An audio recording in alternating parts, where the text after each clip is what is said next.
I supported everyone while my husband relaxed, then a stranger on the bus changed my life.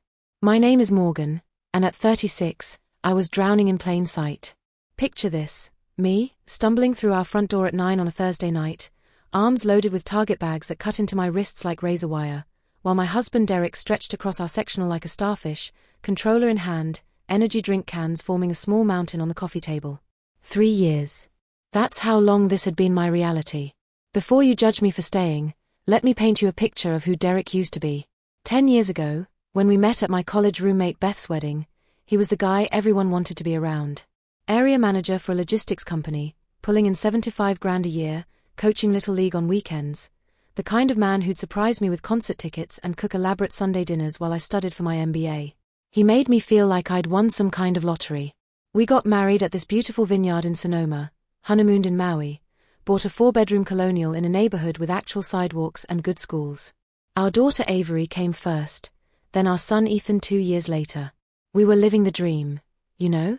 Soccer games and family movie nights and arguments about whose turn it was to take out the trash, normal couple stuff. Then the economy tanked, and Derek's company went belly up faster than a goldfish in chlorine. That was 3 years ago. At first, I believed every word. The job market's brutal right now. My industry's completely dead. I've got interviews lined up. But somewhere between month 6 and month 12, his job search became a performance. The laptop showed nothing but ESPN and gaming forums.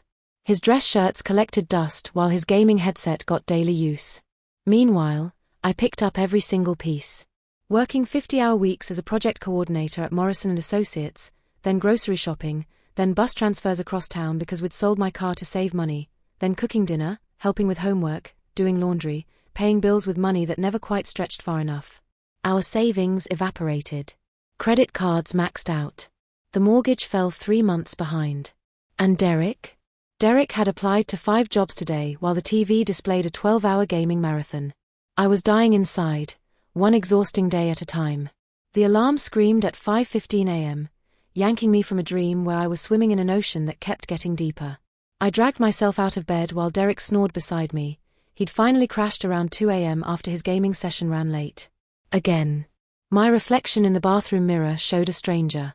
40 pounds heavier than my wedding day. Hair going grey at the temples. Dark circles so deep they looked like bruises. I was 36 going on 60. The morning assembly line kicked into gear, shower in exactly 6 minutes, throw on one of 3 work outfits that still fit, make 4 peanut butter sandwiches for the kids' lunches and my own meals, set out the Cheerios, wake Avery and Ethan, sign the permission slip for Ethan's field trip that I'd forgotten about, check backpacks, tie shoes, grab the stack of bills I couldn't pay yet. "Mom, I need $12 for the book fair today," Avery announced, shoving a wrinkled flyer at me. "Sweetie, I don't have. Everyone else is going. You never let me do anything fun." The guilt hit like a hammer. I counted the cash in my wallet, $8 and change. "I'll figure it out, baby. Promise." I glanced at the couch where Derek would eventually migrate, probably around noon. The cushions had permanent dents shaped exactly like his body. We'd bought that couch together 6 years ago from Ashley Furniture. Now I hated looking at it. "Say bye to Dad when he wakes up," I told the kids, already knowing he'd still be unconscious when our neighbor Janet drove them to school. The city bus at 6:30 was packed with other exhausted people heading downtown. I squeezed into a seat, my work bag heavy with files I'd need to review during lunch, if I got a lunch break. My boss Valerie had mastered the art of piling work on reliable employees without actually promoting them or paying them more. 45 minutes later, I trudged into Morrison & Associates, where my desk was already buried under folders. "Morgan. Thank God." Valerie swooped in before I'd even set down my bag. "The Henderson presentation got moved to this afternoon. I need everything reorganized by client portfolio instead of chronological. And grab coffee for the 10 o'clock meeting? You're amazing." She vanished before I could respond. I missed my usual bus that Tuesday. Rain hammered down like the sky had personal beef with the city, and I'd spent my lunch break running to Walgreens for poster board for Ethan's science project because Derek was too wiped out from his headache to handle it. By the time I got to the stop, my usual bus had left, and I was soaked through my cheap Target coat. When the number 9 finally showed up, I was shivering, carrying grocery bags that weighed 1,000 pounds, fighting back tears that had nothing to do with the rain. The bus was packed. I pushed past wet umbrellas and damp coats, heading toward the back where the engine noise might drown out my sniffling. I found a spot behind two women deep in conversation, nice business suits, one with short red hair, the other older with silver streaks through her dark bob. I wasn't trying to eavesdrop, but their words cut through the bus noise like they'd been written specifically for me. 3 years now, the redhead was saying, voice low but clear. At first I bought the excuses. The economy, the job market, his bad back. But I finally realized he'd stopped trying months ago. Maybe years. My head snapped up involuntarily. Every day there's a new excuse, she continued. Migraines. Exhaustion.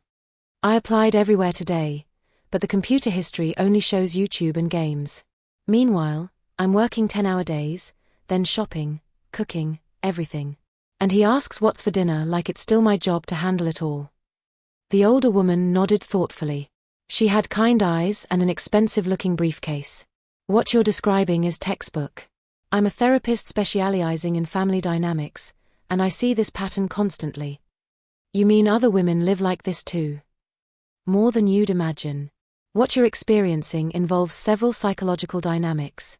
First, learned helplessness, when someone convinces themselves they can't improve their situation, so they stop trying entirely. I froze, grocery bags forgotten at my feet. This stranger was describing my exact life. But there's more, the therapist continued. What you're describing also includes strategic incompetence. Strategic incompetence. When someone performs tasks so poorly that others stop asking them to help, or claims they can't do something they're perfectly capable of doing. It's manipulation, sometimes conscious, sometimes not. The redhead leaned forward. Are you saying my husband is faking? Not necessarily faking in a deliberate way. These patterns often operate below conscious awareness. But ask yourself, is his inability selective? Too exhausted to vacuum but can game for 8 hours? Too foggy to remember parent-teacher conferences but knows every stat for his fantasy football league? Yes, exactly that. My hands were shaking. She could have been reading from my diary. Another factor is enabling behavior, the therapist said gently. When we continuously compensate for someone's failure to meet basic responsibilities, we inadvertently reinforce their behavior. They experience no consequences because we're absorbing all the impact. So I'm making it worse. You're caught in a terrible cycle. If you don't pick up the slack, your children suffer, bills go unpaid. But continuing as you are isn't sustainable. Your health, your sanity, something will break. I felt tears burning in my eyes. Someone finally understood. Someone was putting words to the hell I'd been living. There's a third element, the therapist continued. What researchers call secondary gains, the hidden benefits someone gets from maintaining their problem behavior. Your husband may be unconsciously clinging to helplessness because it frees him from all responsibility while giving him complete control of his time. While I have none, the redhead said bitterly. Exactly. And crucially, as long as you're exhausted from carrying everything, you have no energy to demand changes or leave. Your overfunction enables his underfunction in a self-perpetuating loop. The bus lurched to a stop. My stop. I grabbed my bags in a panic, nearly dropping them as I pushed toward the door. So what do I do? I heard the redhead ask desperately as I stumbled down the steps. The therapist's answer drifted out as the doors closed. First, recognize this isn't just about unemployment. It's about power dynamics and accountability. I stood in the rain, grocery bags cutting into my palms, as the bus pulled away. Strategic incompetence. Enabling behaviors. Secondary gains. The phrases echoed in my head like a diagnosis I'd been waiting years to hear. The 3-block walk home felt like walking through a different dimension. With each step through puddles, my entire marriage was rearranging itself in my mind, scenes replaying with new clarity. I paused on our porch, key hovering at the lock, suddenly dreading what I'd find inside. Through the window, Derek on the couch, Xbox controller in hand, mountain of Doritos bags beside him. Avery and Ethan at the dining table, Avery crying over math homework while Ethan colored aimlessly. The scene looked exactly like every other night for 3 years. Except now I saw it differently. I spent the next week watching Derek like a researcher studying a specimen. When he claimed back pain was too severe to take out the trash, I noticed he had no trouble sitting hunched over his controller for hours. When he said he was too mentally drained to help Ethan with third-grade reading, he somehow managed to explain complex game mechanics to his online friends. When he complained about applying to so many jobs, while I found nothing but Twitch streams in the browser history. Strategic incompetence. Clear as day. I made an appointment with Dr. Patricia Howard, a therapist my sister recommended. I opened a secret bank account at a different branch of our bank. I called Morrison & Associates Employee Assistance Program and learned about our legal resources. I researched 2-bedroom apartments in our school district that I could possibly afford on my salary alone. Each step terrified me. But each step also felt like reclaiming pieces of myself I'd lost. You need a clear plan, Dr. Howard told me in our second session. Boundaries you'll enforce. Consequences you'll actually follow through on. And most importantly, a timeline. How long are you willing to wait for change before you make harder choices? I bought a notebook, the expensive kind from Barnes & Noble, not the Dollar Tree ones I usually got, and mapped it out. Our real financial situation. Minimum monthly requirements. Basic responsibilities Derek needed to resume. A 30-day timeline for initial changes, 90 days for real progress. The scariest page was labeled Exit Strategy. Where would the kids and I go? How would custody work? What were my legal rights? Hope for the best, but prepare for the worst, Dr. Howard had said. You can't keep living in limbo. I spent a week building my courage. I arranged for the kids to stay with my sister for a weekend. I rehearsed what I'd say, anticipating Derek's deflections and excuses. Finally, on a Saturday morning, I sat across from my husband at our kitchen table. We need to talk. About everything. Derek glanced up from his phone, annoyed. Can it wait? The Lakers game starts in 20 minutes. No. It can't wait. Something in my voice must have registered because he actually set down his phone. What's wrong now? Is this about the cable bill? I told you I'd call them. This isn't about one bill, Derek. It's about our marriage. About the fact that for 3 years, I've carried this entire family alone while you've done nothing. His face flushed. Jesus, not this again. I'm trying, Morgan. The job market is brutal. Stop. My voice was steady, surprising us both. I've been tracking your browser history. You've submitted exactly 3 job applications in the past month. 3. You spend an average of 9 hours daily on games and sports sites. You're spying on me.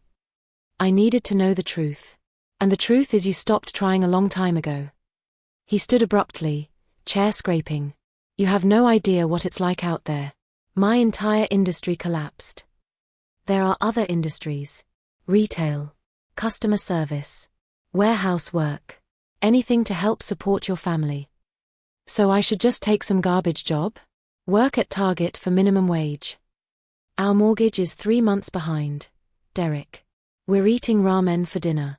Yes, sometimes supporting your family means taking work that isn't ideal. He turned toward the living room, toward his safe haven, but I was ready. The internet gets shut off Monday. He froze. What?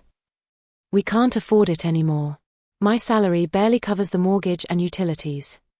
You can't do that. I need internet to apply for jobs. The library has free internet. 6 blocks away. Open 8 hours a day. His eyes narrowed. This is manipulation. Punishing me because you're stressed. It's reality.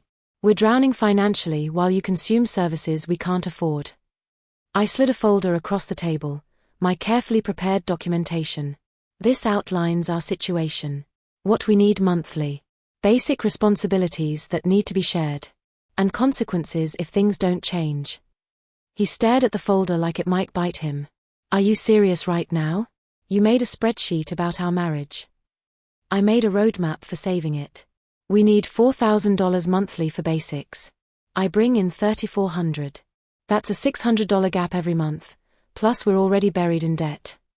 And you expect me to magically produce $600. I expect you to try. 20 hours weekly at minimum wage would cover it. The next 30 days were warfare. Derek tried every manipulation tactic, guilt trips, victim playing, recruiting his mother to call me cruel and heartless.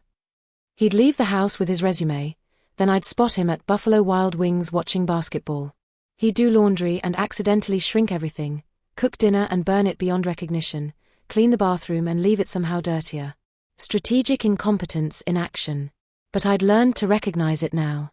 That's okay, I'd say calmly. Try again tomorrow. By week 3, his resistance started cracking. He got an interview at Home Depot, not his former 6-figure logistics position, but a start. The morning of the interview, I found him still in bed at 9:30. "I can't do it," he whispered, and for the first time I saw past his defenses to the genuine terror underneath. "I can't face another rejection." I sat on the edge of the bed. "The interview's in 90 minutes. Shower, put on your blue shirt, and I'll drive you. Whatever happens, you'll have faced the fear." He went. And something shifted. That was 8 months ago. Now Derek works at the Home Depot, took on a weekend shift at a furniture warehouse, and just interviewed for an assistant logistics manager position at a smaller company. Our finances aren't perfect, but we're catching up. The mortgage is current. We have a small emergency fund. More importantly, our home feels different. Derek does morning drop-offs. He grocery shops using a list we make together. He helps with homework without being asked. The couch is just furniture again, not a symbol of our dysfunction. "Last week," he told me, "that day you showed me the folder, I hated you for it. But I also felt something else. Relief. Relief that someone finally drew a line. I'd been falling so long, and you finally said enough. We're not fixed. We're rebuilding. But we're doing it together, truly together. If you're carrying more than your share, if you're watching someone you love sink into helplessness, know this. Sometimes the kindest thing you can do is stop protecting them from the consequences of their choices. Sometimes believing in someone's capability means requiring it of them. That stranger on the number 9 bus saved my life by helping me see the truth. Now I'm sharing that truth with you. True partnership means walking together, not carrying each other.